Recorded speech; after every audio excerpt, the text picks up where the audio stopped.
మ అపోస్తులుడైన పౌలు తిమోతికి రాస్తూ ఎటు రీతిగా చెప్తున్నది ఏంటంటే, మీరు నెమ్మదిగా బ్రతుకు నిమిత్తము రాజుల కొరకును అధికారుల కొరకును మనం ప్రార్థన చేయాలంట.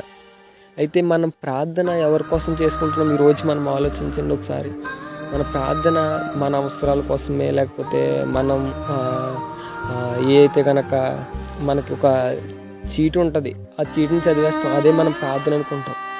అయితే దేవుడు చేసిన ప్రార్థన మనము జ్ఞాపకం చేసుకోవాలి. ఆయన ఎడతెగక ప్రార్థన చేశాడు. రక్తము కారినంతగా, చెమట రక్తము కారినంతగా ప్రార్థన చేశాడంట ఆయన.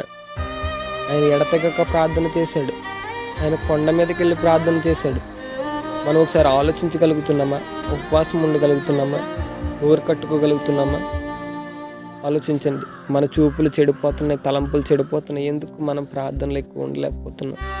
ప్రార్థనలో మనం దేవునితో మన సమయాన్ని గడపలేకపోతున్నాం. అందుకే మనము